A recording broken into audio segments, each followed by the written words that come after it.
और बगल में गोपियाँ सारे लोग बैठे हुए हैं और आप बीच में कृष्णा बन के बैठे हुए हैं। क्या है ये, किस फिल्म का शूटिंग है, थोड़ा बताएंगे जरा। देखिए, इसमें सब लोग गोपियाँ नहीं हैं, कुछ गोप भी हैं।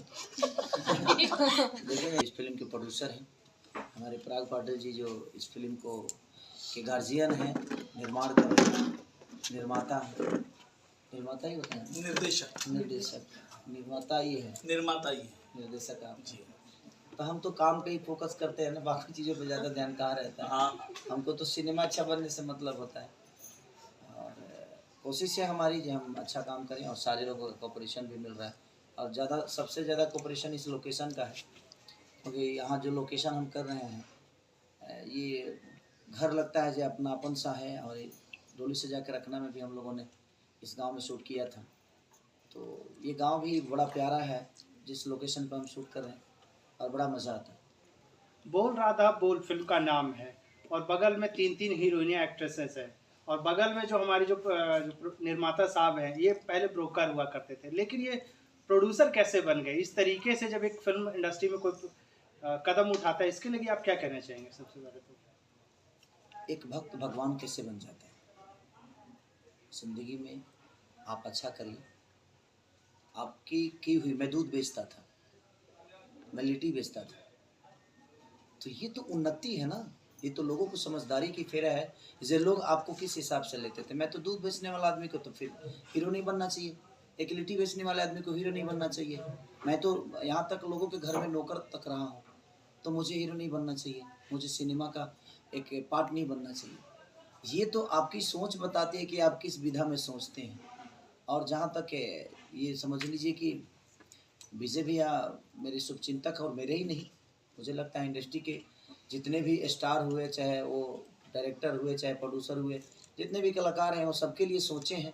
सिनेमाओं को कहीं ना कहीं रखने का तरीका जो होता है इनका एक अलग होता है कि सिनेमा में क्या है, कैसे है। तो मार्केटिंग एक ऐसी चीज़ है कि विदाउट ज्ञान नहीं हो सकती। मार्केटिंग, किसी को सामान बेचना कितना टॉप जॉब होता है, ये कोई किसान नहीं बता सकता है। बेचने वाला किसान के पास उसकी दाम नहीं होती है, किसान तो मेहनत करता है, लेकिन दाम उसका वो बेचने वाला आदमी लगाता है। तो कहीं ना कहीं विजय भैया ने अपने जीवन में बहुत सारे सिनेमा का हिस्सा लोग हुए और लोगों को बिजनेस करके इन्होंने दिया है। और आज उस लायक ये है, जो एक नहीं, एक बोल राधा ही बोल नहीं, ये हज़ारों सिनेमा का निर्माण कर सकते हैं और इनके अंदर क्षमता है, सिनेमा को समझते हैं।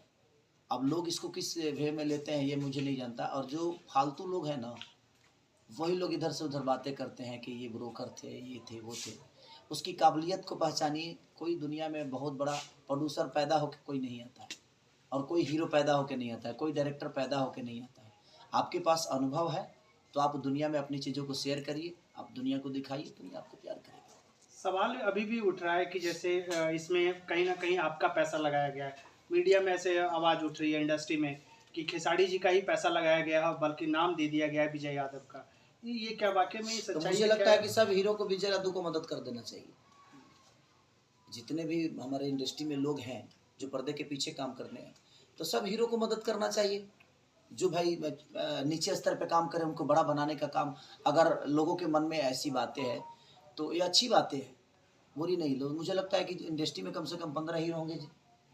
हाँ, तो 15 हीरो लोगों को भी विजय भैया का मदद करना चाहिए, क्योंकि 15 हीरो पे इन्होंने मदद किया था। सबका करते हैं और मुझे लगता है कि आजीवन करते आएंगे। तो हर टेक्नीशियन को बड़ा करने का काम हीरो करता है। अगर लोगों को लगता है कि मेरा पैसा है, तो मेरा पैसा है ही नहीं भाई, मेरा पैसा मेरे पास है रहता ही नहीं है।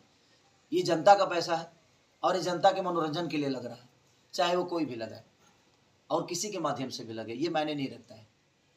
मुझे लगता है कि मैं इनका हेल्प कर रहा हूँ और जो पैसा हमें पहले लेना चाहिए वो बाद में ले लूँगा, क्या फ़र्क पड़ता है। और उससे सिनेमा बन जाएगी, तो वो बहुत ज़रूरी है। और ये तो खुशी की बात है, ऐसे जो एक छोटे टेक्नीशियन हुआ करते थे, आज वो हमारे बगल में बैठ कर एक प्रोड्यूसर के हैसियत से बैठ रहे हैं। तो इसमें दुख की बात नहीं होनी चाहिए। हर आदमी का मदद करिए, मैं मदद ही कर रहा हूँ अपने भाई का, और एक अच्छा सिनेमा का हिस्सा ये मुझे बना रहे हैं, मैं इनको बना रहा हूँ। तो इंडस्ट्री जो है एक दूसरे की पूरक है। आज हमारे भाषा की मेघा नहीं है, उसके बावजूद भी हमारे भाषा के लिए इतनी मेहनत, इतना डेडिकेशन, हमारे भाषा के ये हमारी सिवान से हैं गिरी जी, महिमा यूपी से हैं, ये पटना से हैं, ये गोरखपुर से हैं। यहाँ कोई एक जिला का नहीं है, लेकिन हर आदमी एक दूसरे के परिवार की तरह एक दूसरे को लेके चल रहा है। तो मेरे कहने का मतलब कि आपके अंदर विचारधारा है तो हर जगह आपके पास परिवार है, अगर आप अच्छा सोचते हैं तो। अगर आप नहीं अच्छा सोचते हैं तो आपके घर में भी आपकी अहमियत नहीं होगी और आपके परिवार भी आपके लिए सक्रिय नहीं होगा। बोल राधा बोल में जिस तरीके से हिंदी जो फिल्म थी उसमें ऋषि कपूर का डबल सेट दिखाया गया था, क्या इसमें भी केसारी जी आप डबल सेट में दिखने वाले हैं?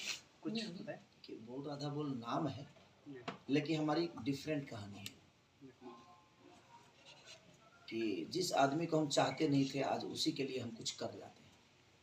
वो एक मोहब्बत का प्रकाष्ठा है बोल राधा बोल, और जब पर्दे पे आएगी तो लोगों को अच्छा लगेगा, ये मेरा विश्वास क्या है। भैया अब थोड़े से सवाल आपके आस्की को लेकर। सबसे पहले तो फर्स्ट दिन पोस्टर का पूजा किया जाता है, उसके बाद सेकंड दिन उसी पोस्टर को दूध से नहलाया जाता है, ग्रैंड ओपनिंग मिलती है, आस्की सुपर डुपर हिट चल रही है, इसके ऊपर पहला रिएक्शन क्या होगा आपका? ये सवाल अगर इंडस्ट्री से पूछिएगा तो लोगों को लगे जब दूध खेसरिए के भैंस के था। सवेरे सवेरे 2 बाल्टी भेज दिया था बिना सिनेमा हॉल पे, ये ना तरीके चढ़ा दिया सब बाबू।